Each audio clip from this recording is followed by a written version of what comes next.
Hey dudes, what's up? How you guys tonight? Oh, Williams is good.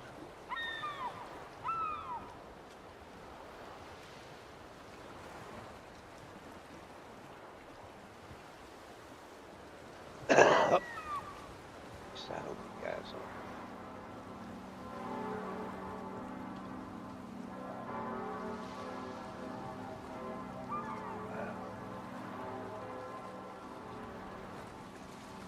Hope we can. Yeah.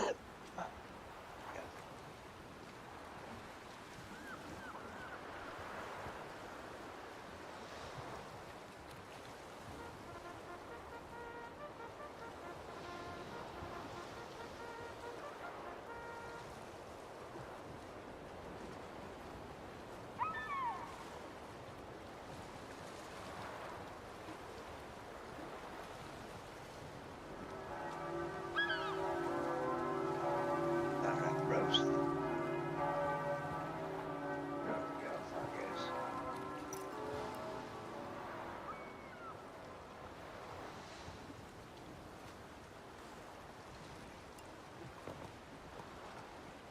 Let's see. There you go. Vacuum something of this stuff. I got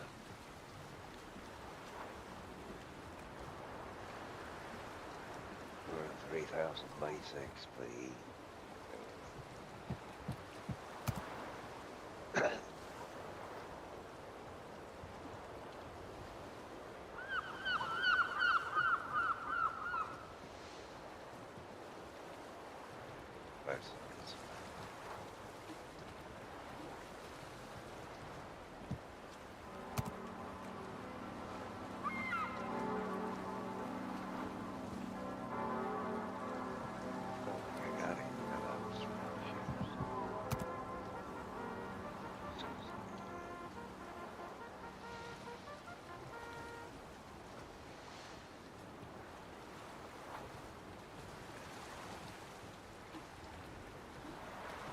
That might be pretty good. All right.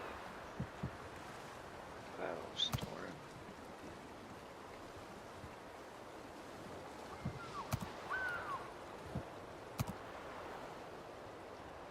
Oh. Well, other than that, let's see. Goes. Good for a day.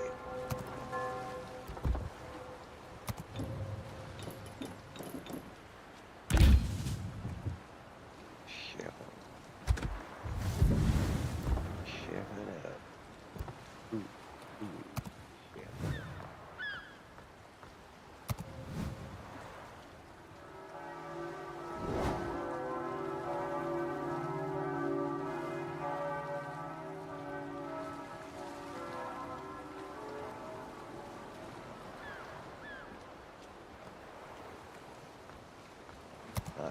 Not yet, I think. Not yet. Okay. He's a decent. He's pretty decent, so not yet on him. How many head do I? Don't matter that much.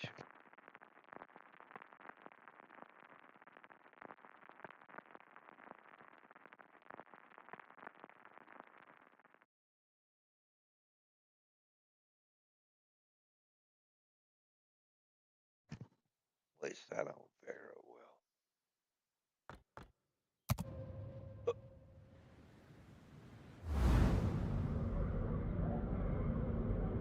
Autopilot mode enabled.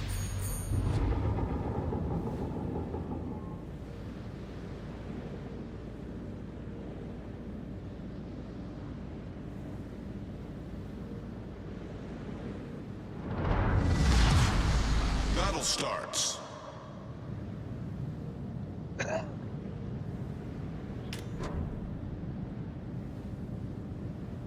Yeah, I'm streaming.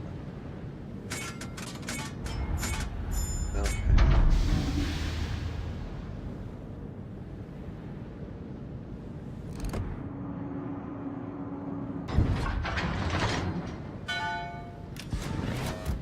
Awaiting instructions.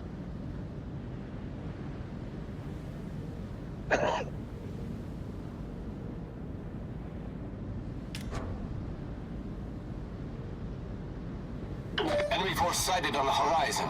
Enemy cruiser sighted.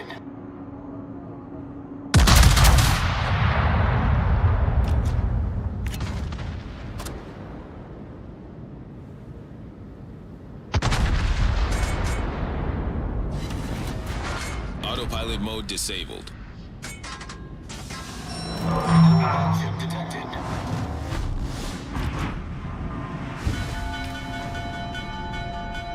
Ah, Neptune's beard.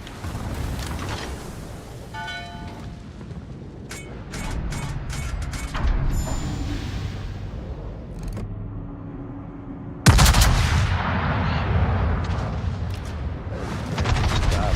I want to go. Our victory is in sight.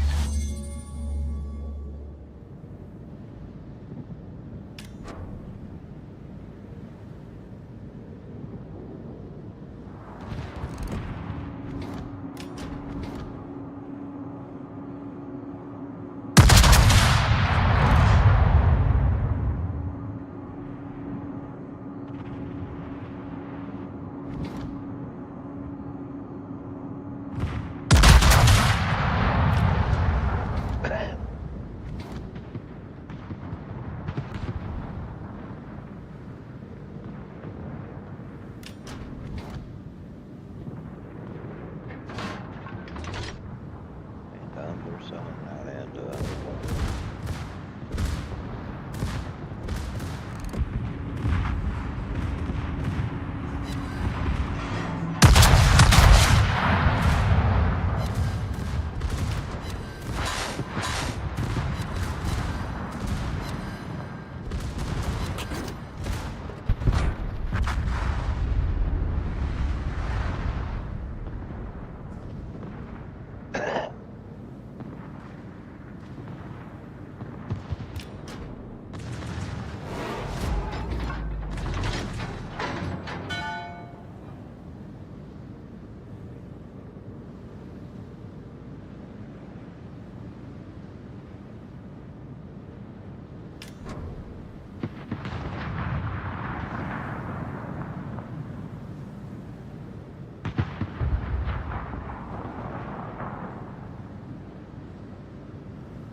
Enemy cruiser detected.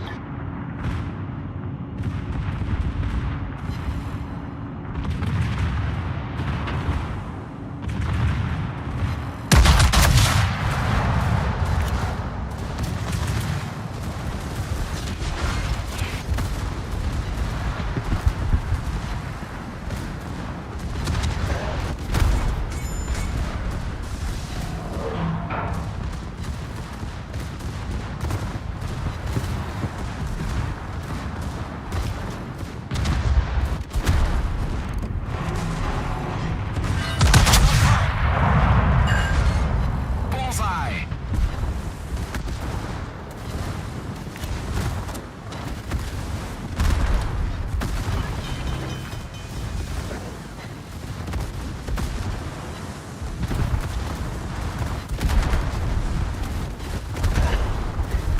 Problem solved, sir.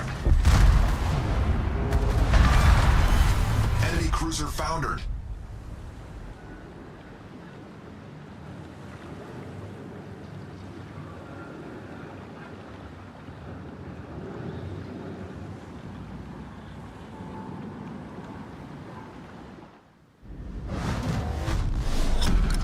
Battle ends in 5 minutes.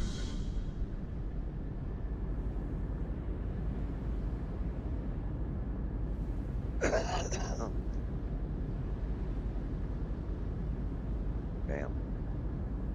There you go.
Needing some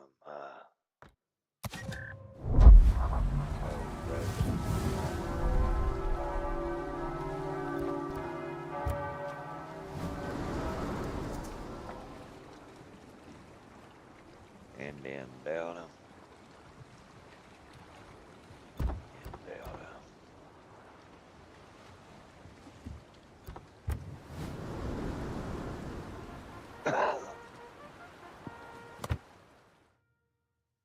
Oh.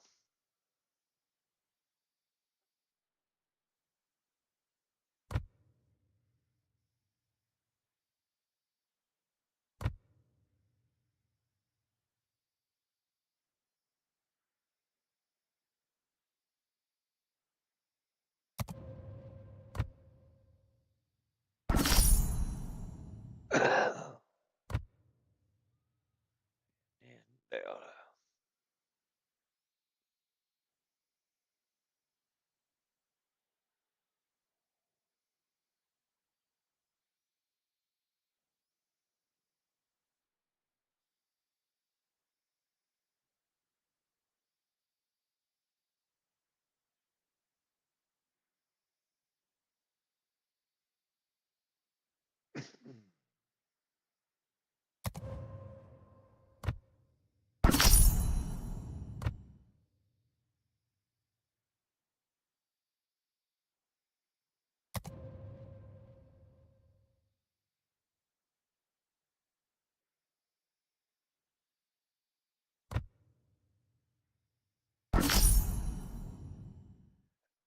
Okay.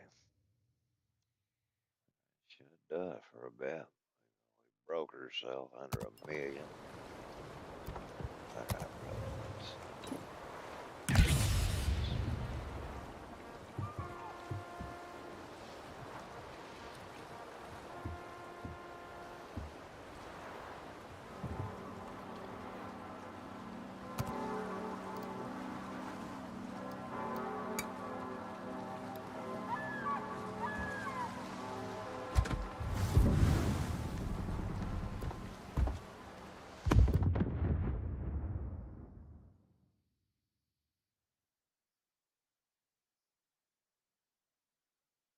I mean, why not use the best ones you got ship-wise? Because I need the points, the credits and stuff. And to be honest, playing this, I should cut the other out right now. But we should. Shit.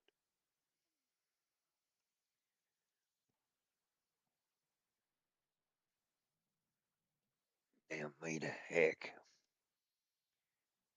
I didn't knock it right off her.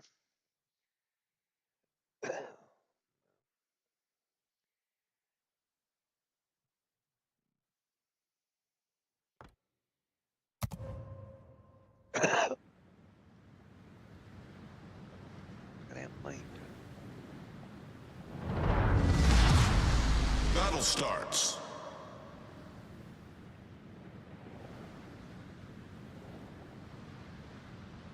Chemo 2 days ago, dudes, and I don't feel good. I'm trying to make myself do it and stuff, because that's just being honest. Autopilot mode enabled. Awaiting instructions. Looks like that would put this stuff there.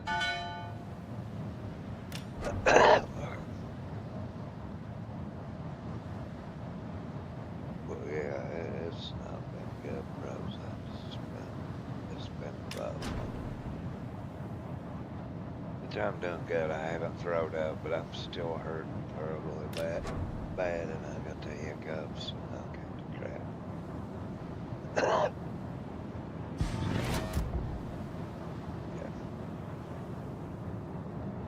Let's give them a hard time. Much obliged.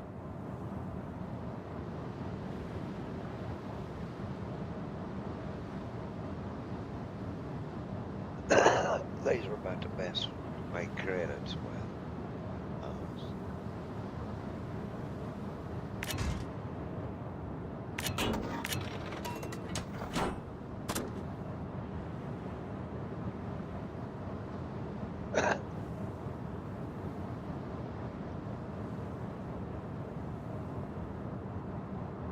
Enemy force detected.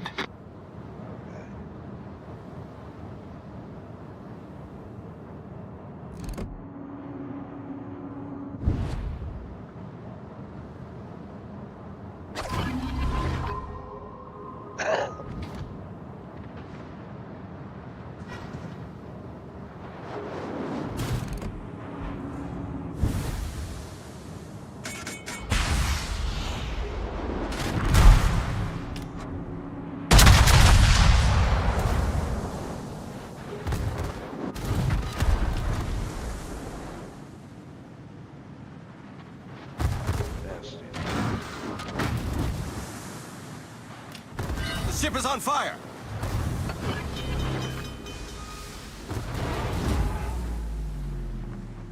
Autopilot mode disabled. Enemy destroyer detected. Enemy cruiser detected. Enemy destroyer detected. Problem solved, sir.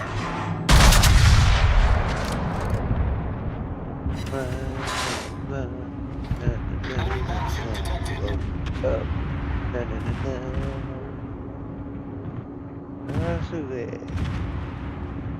Torpedoes, dead ahead. The ship is on fire.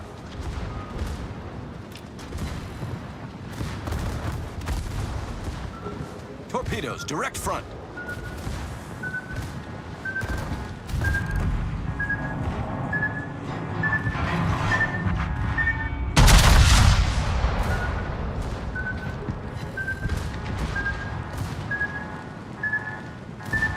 We're hull below the waterline. We're flooding quickly.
Enemy destroyer sighted.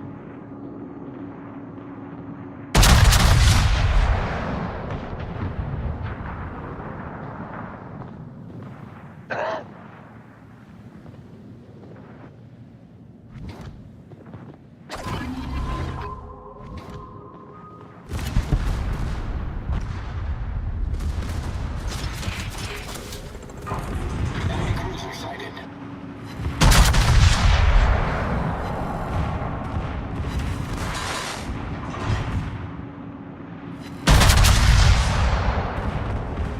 The ship is on fire.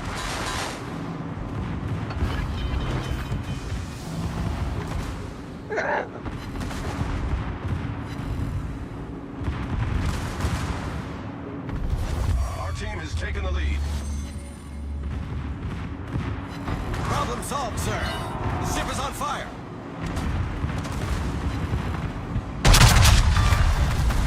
Enemy destroyer sunk.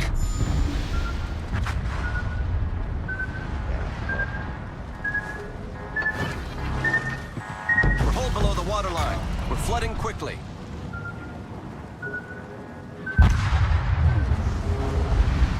Cover that much. Well, trying on.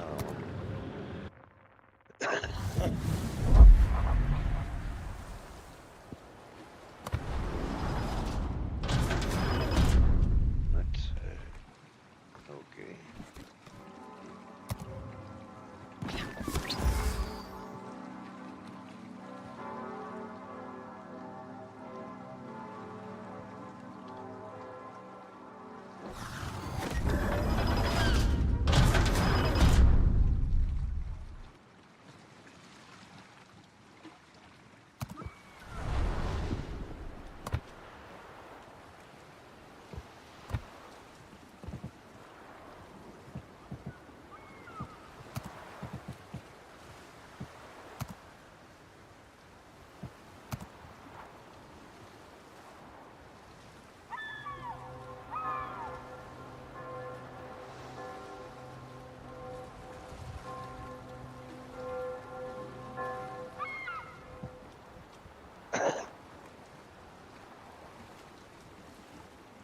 Okay, that's crazy boxes. Gotcha.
Oh, let's give the Alabama a whirl here. I ain't played with it in a while.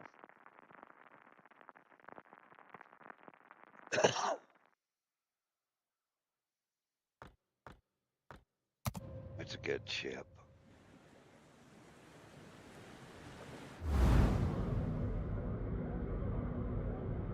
Autopilot mode enabled. I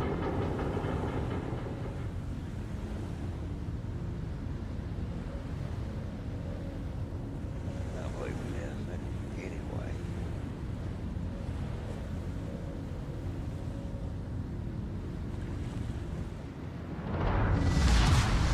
General quarters. That's Black Fridays. Black Fridays.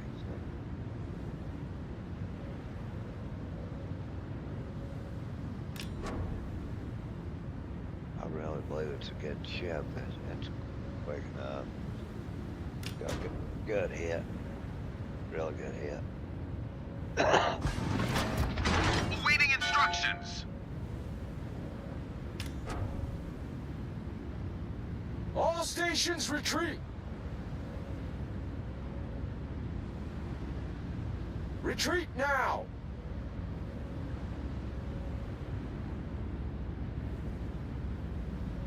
On Neptune's beard.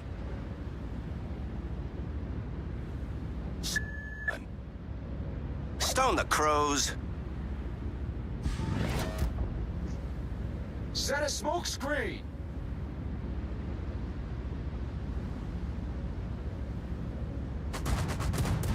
All stations retreat.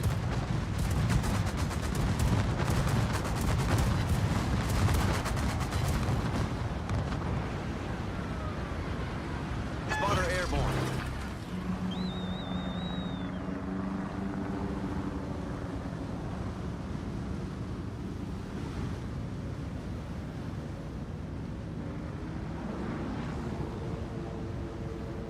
Provide anti-aircraft fire support.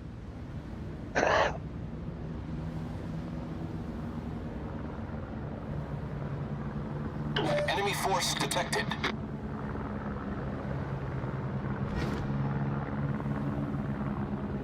Autopilot mode disabled.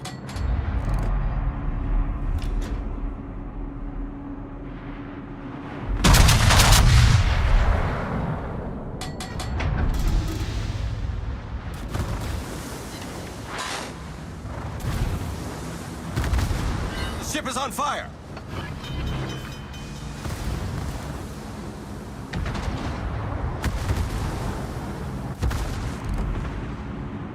Enemy battleship detected.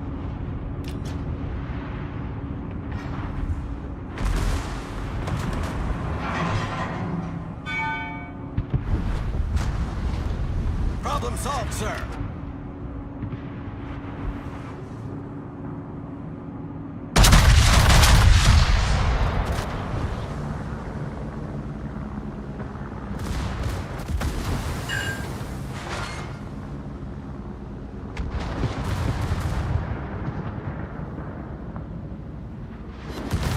The ship is on fire.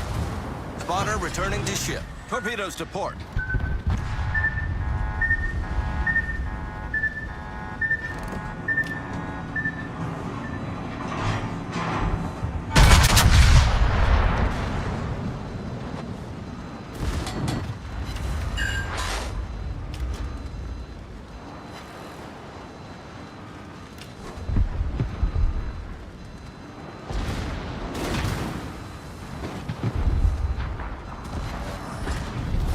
Our team has taken the lead.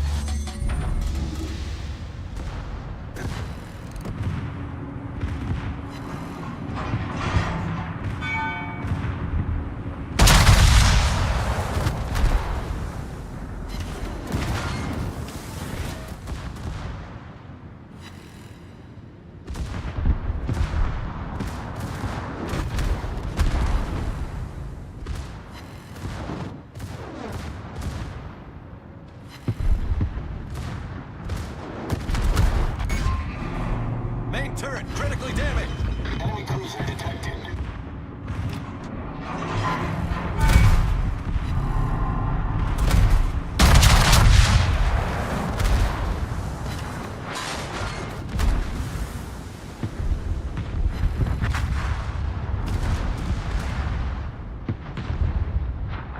Problem solved, sir.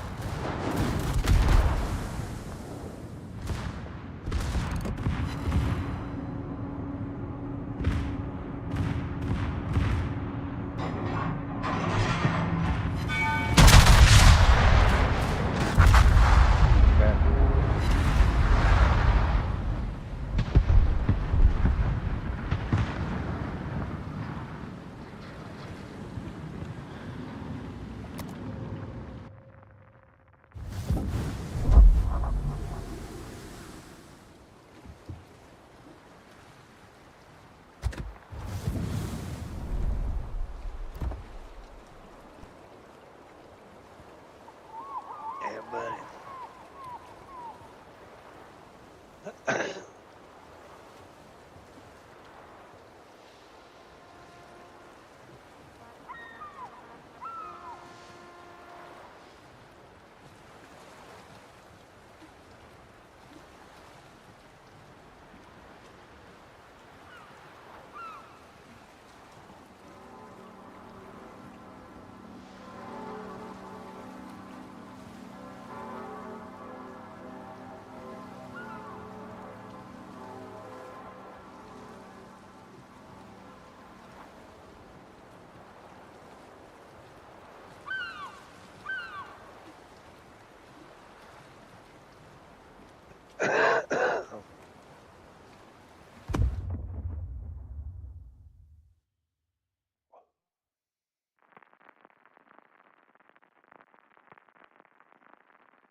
starts.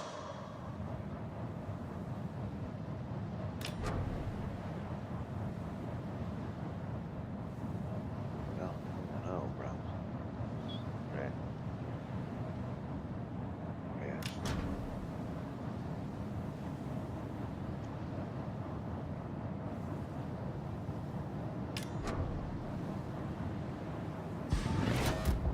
Awaiting instructions.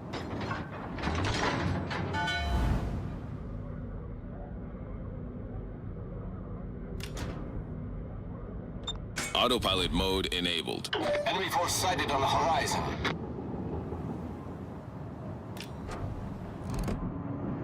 Enemy cruiser sighted.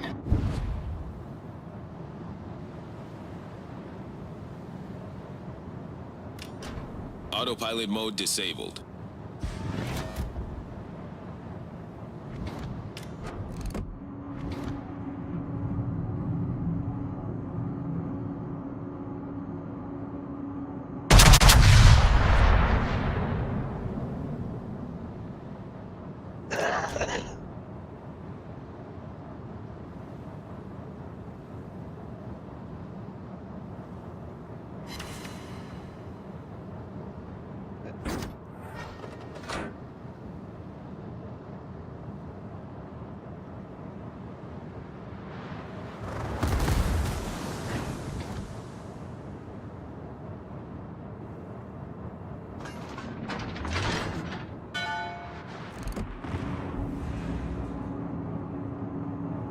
Enemy battleship.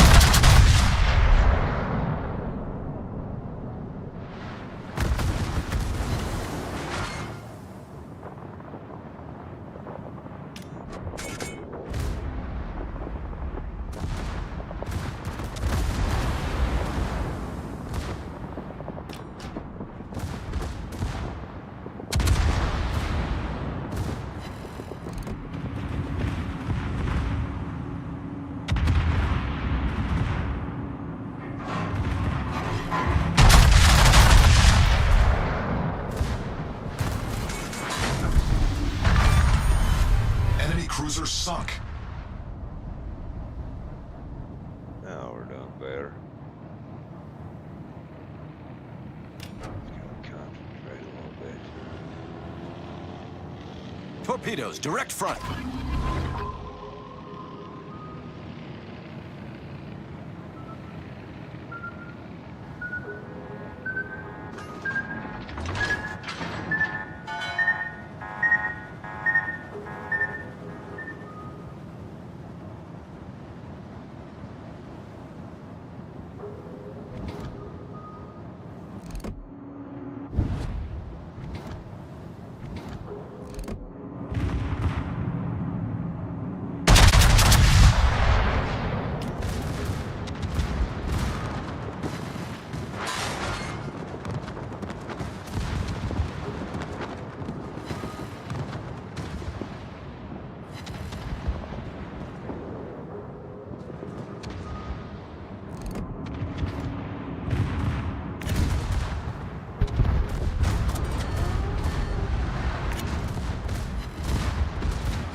Enemy cruiser detected.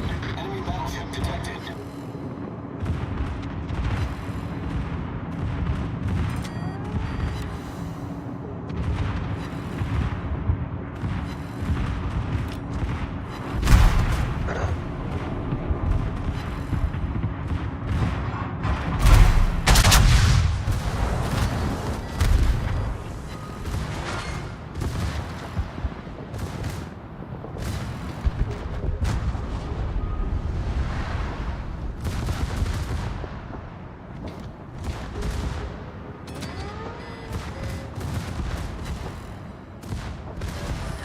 Protect the base.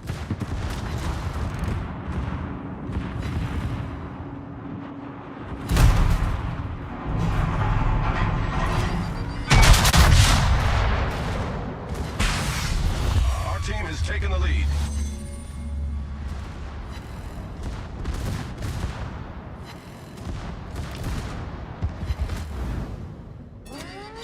Autopilot mode enabled. Running good, bro. Looks like that place was wrecked.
We lost.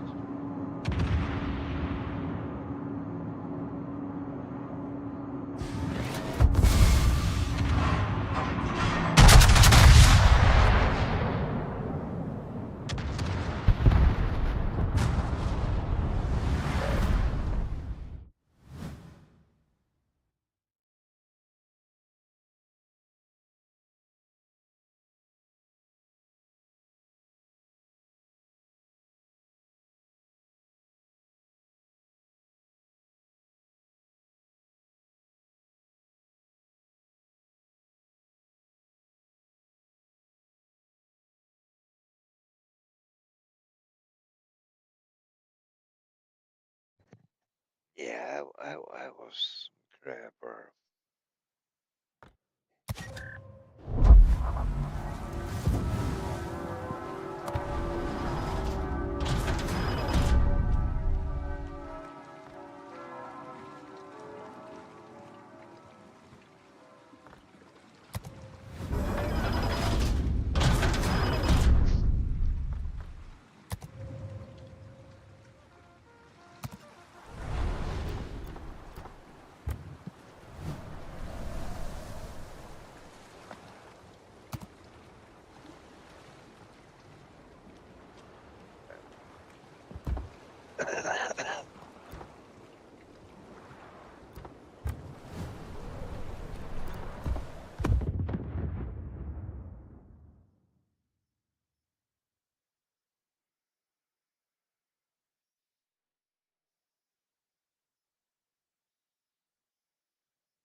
General quarters. Autopilot mode enabled.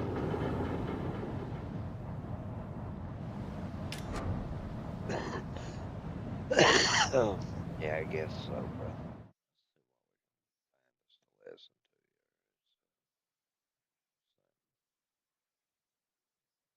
while we're doing this.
This incredible product cleans your washing machine without lifting a finger. Take a dirty washing machine, toss in one tablet, and it will turn your musty washer into...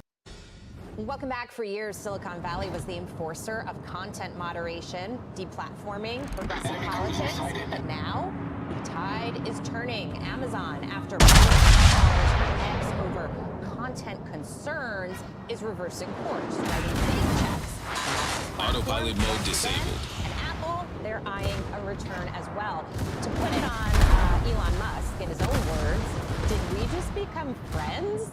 Elon Musk bet big on Trump, and now he's reaping the benefits. Better late than never for other tech CEOs. They're all following suit. Even Bill Gates is now planning to engage with Donald Trump. And Musk, reports say he's practically camping out near the White House the shaping policy. So the whole Enemy severely still damaged. Torpedoes, direct is front. dead. The era of censorship is collapsing. Torpedoes to port. All voices are finally being heard. It's pretty amazing, and certainly David, Critical you know engine how I feel damage. about Mark Zuckerberg and his 180 specifically, but you see all these people playing ball together. I really think it comes down to Elon Musk setting the stage. He got to Donald Trump first. He crushed the censorship first, and he's got the president. Problem here. solved, Other sir. people saw that and got a little jealous. They Trump administration. I mean, I call them the four horsemen of the apocalypse. Google, Amazon, Apple, and Meta. The ship is on fire. They think by closing officer Elon Musk that they can, have a line, a pipeline into the Trump administration. Maybe they get what they want. I wouldn't count on Elon always being buddy-buddy with these tech CEOs. I would love to see some competitors come along for these giants, because anything that further entrenches their market dominance is bad for America. The writer Cory Doctorow coined the term, and I can't say it on TV because it involves a foul word, but I will paraphrase it. Encrapification, and it's where large companies eventually, like, they court you as a customer with great products initially, but then they treat you like garbage eventually. And Google has done that, Amazon, Apple, and Meta. Like, Google used to have the best search engine, and now it just absolutely doesn't, and it makes all of its money on advertisements. And you even, like, with Amazon, you have to watch ads now on your Prime movies. Google is serving you ads in your Gmail. So again, you get treated like garbage, and you don't have any other choices. I'd like to see a lot more choices. Yeah. So you bring up an interesting point, which is, will the tech titans, get along with Elon Musk? I'm wondering, David, long term, that's certainly an issue. We could see some friction there. But I'm wondering, long term, will Elon Musk get along with Donald Trump? Because when Trump picks his team, there's a certain way that he engages with them. And Elon breaks the mold in many ways. Do you think that they will be able to coexist and work together without butting heads? And if they do, will they both be able to kind of handle it and move forward versus having a relationship break up? I think it's the latter, just because they are both they both have a lot of common sense, to use the phrase of the day. And the thing about Silicon Valley is it hasn't always been a progressive area. Steve and I remember back in the 80s when people like Carver Mead, who was one of the producers of the microchip, the first microchip, and Andy Grove, who was really the powerhouse behind Intel when Intel was still a real company. Forgive me if you have stock in the company. But it was a place of common sense. And in fact, that whole community, you'd find more solid libertarians, conservative/libertarians, than you would progressives, a lot more. So I think that's why I think Elon and President Trump are going to maintain their relationship in a positive way, because they both see great benefit in terms of their common sense in working with each other. Of course, the president of the United States, most powerful person in the world, if it's used properly, if he's not sleeping in the shadows as his predecessor was. But we now have two people that are, one, embedded in the market of the United States, the most the most exciting market that we have, whether it's going to Mars or dealing with communication, and we have the most exciting president that we've had since Ronald Reagan. So I think they have that in common. You know what's interesting to me, Steve? Bezos coming around, I get it. Bill Gates, that surprised me. Well, I think all of them are reflecting. It's not just those four individuals. I think they sense there's been a profound shift in the United States. It's not just the numbers of the election itself. The American people are a very, very different mindset than they were 8 years ago. They're not going to tolerate DEI. They're sick of women getting beat up in their own sports by men. They want all of that to go. They do want common sense back again. So I think these people are reflecting, not just, oh, I have epiphany or I got to be in good with the current administration. Right. I think they realize their constituency, the country, is changing.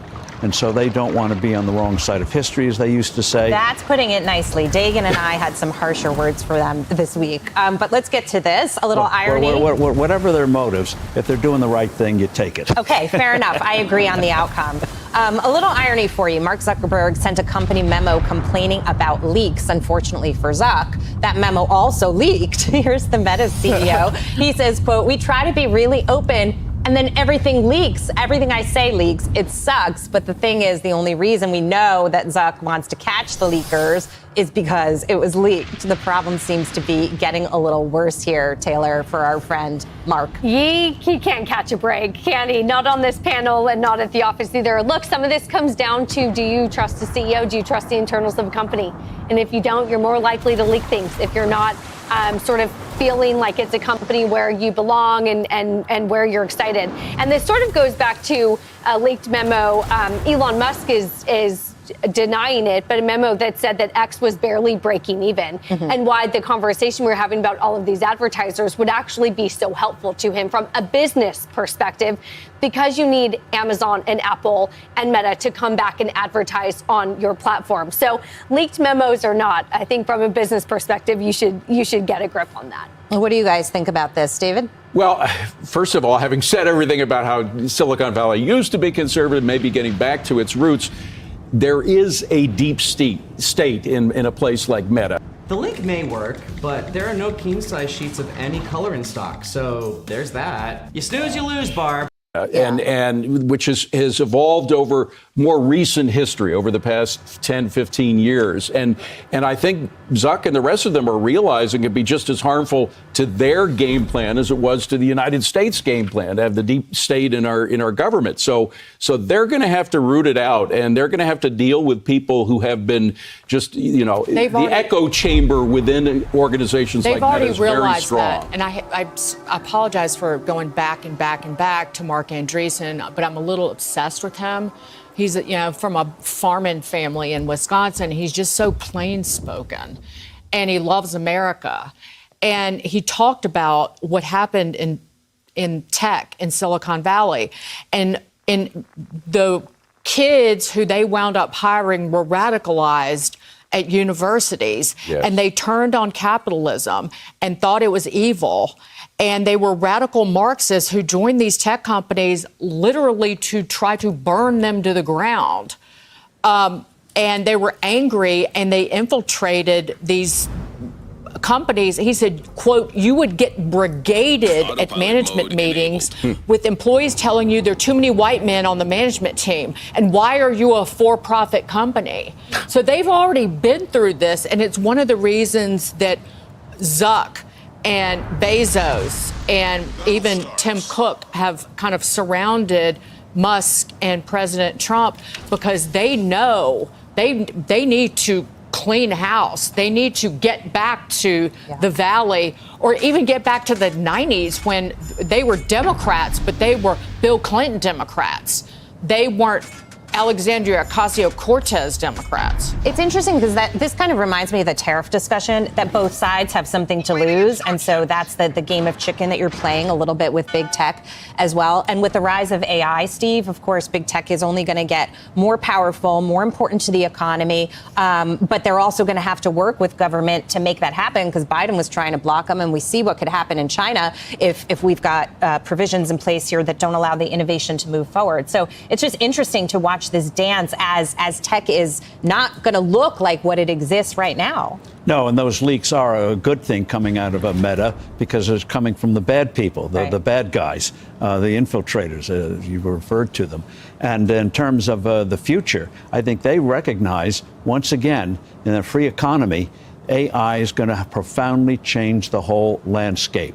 Microsoft, the big bad company of the 90s, floundered for 20 years, then made a huge comeback. But it was no longer the dominant monster that it had been in the past. Yeah. Walmart, big bad company. Then Amazon comes along. So they see future Amazons coming along. They see other future ones coming along, and they don't want to have happen to them what happened to Intel and some of these other companies, once mighty, then humbled. I got to say, it also shows the critical nature of education in our country right now. As Dagan was saying, we have got to straighten it out from kindergarten through 12th grade, all the way up through college and graduate school. We have got to root out this horrible radical nature that's tearing the country apart. Well, and what the whole purpose of X was not hate speech. It was less censored speech, free speech. Advertisers boycotted it because they thought, oh my gosh, uncensored speech means it's hate speech.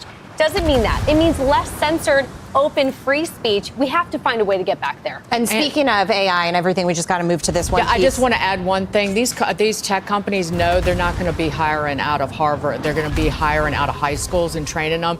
And Satya Nadella, Bill Gates is a has-been. He might be rich, but he is donezo. Too bad Jeffrey Epstein's dead, you loser. Whoa. It's Satya Nadella who brought back Microsoft and saved it and took it in the AI direction. Okay, speaking of AI, NVIDIA heading to the White House today. Another CEO, he wasn't at an inauguration, but now he's going to meet. Yep, so now he's going, Jackie, right? So we do know NVIDIA CEO going to the White House today. We don't know exactly the full contents of it, but we do know it's going to be a conversation about AI, chips, and the energy to power that chips, right? Will it include an investigation on if the NVIDIA chips got to China from Singapore? I don't know. Maybe. That is something that the U.S. government, according to reports, has said that they are investigating. Is it going to be more about export controls of these chips to China? I know, Jackie, and to you too, Dagan, those are conversations all week with DeepSeek roiling in these markets. We've been talking about how does NVIDIA respond. Tonight, you've heard the testimony about a secret government program to retrieve and reverse engineer UFOs. Has the government conducted secret UAP crash retrieval programs, yes or no? Yes. News Nation was the first to bring you this story. We have spacecraft from another species. We do. And now, for the first time anywhere, a military veteran comes forward to say he was part of that program, with video to prove it. My work has included the recovery of downed UAP of non-human origin. Revealing how he retrieved alien craft. What did you see? I saw an egg. How it changed his life forever. What we call a psionic component to the research and development of the UAP program. And how he plans to do it again for the world to see. The skies are not classified. The Congress can't do it exactly. His account, corroborated by his colleagues, and his injuries sustained during these operations, confirmed by a Stanford professor. My personal experience is that there's something here. Will the truth set him free, or will it get him killed? People have been murdered. That seems to be the case. News Nation presents Hunting UFOs, the Crash Retrieval Whistleblower.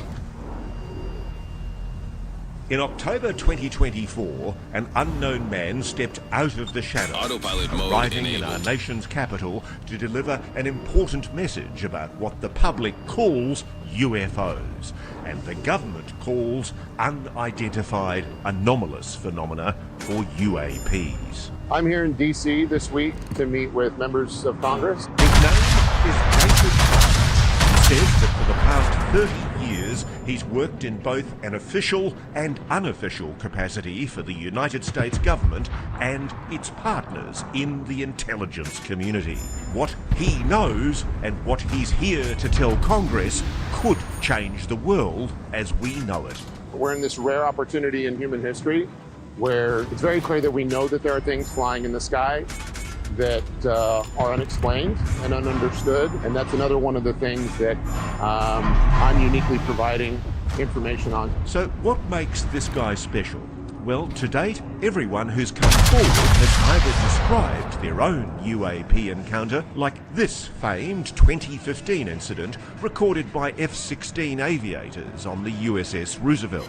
I have experienced advanced UAP firsthand, and I'm here to voice the concerns of more than 30 commercial aircrew and military veterans who have confided their similar encounters with me. Others have alleged that there's a secret government UAP program that's been going on for decades. People like David Grush and Lou Elizondo. They say they've been told about it. They believe it exists, but they weren't a part of it themselves. We've been recovering spacecraft, alien spacecraft. The United States has been involved in the recovery of objects, vehicles of unknown origin that are neither from our country or any other foreign country that we're aware of. But Mr. Barber is different.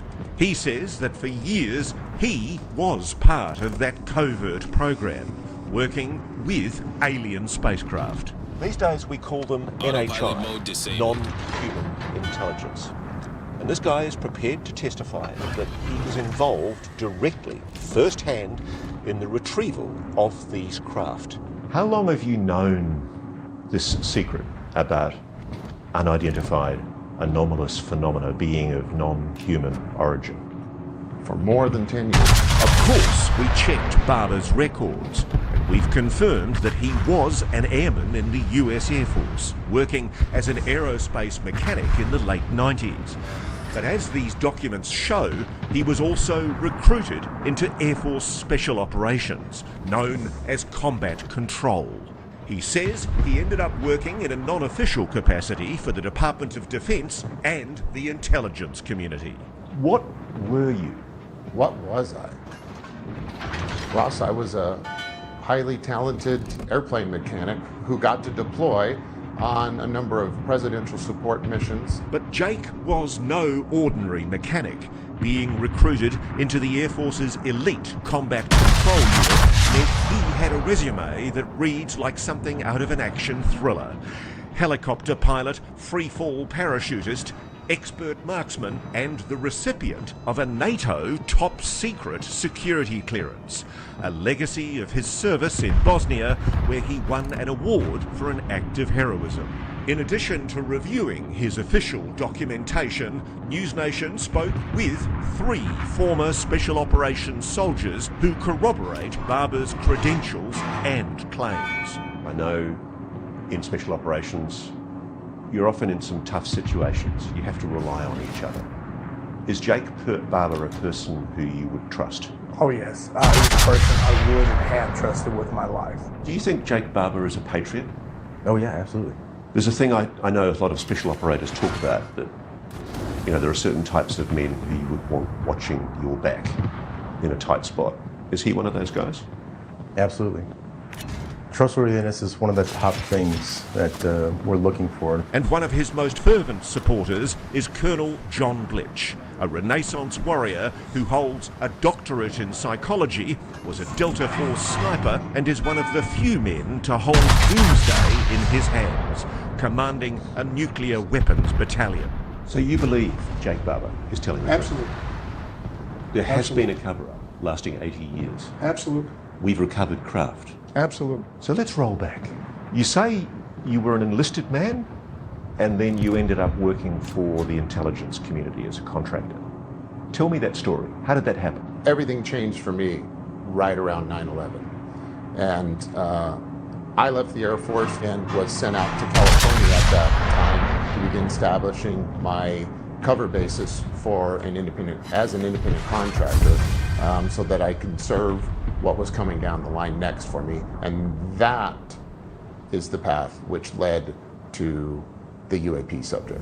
Barber says he was contracted as a helicopter pilot and was part of a team assigned to retrieve crashed aircraft at an undisclosed testing facility in the desert. And we're not only talking about conventional airplanes or drones. A lot of the work we did was on what I call the range, where the U.S. government and its private partners use to test all kinds of things, weapon systems and resilience to weapon systems of certain craft. And so you see a lot of exciting things. So you start seeing at the range, yes, interesting objects. Well, yeah, it's always interesting out there. Things come in and out of sight. Things disappear for a moment and reappear. Things seem to move very quickly.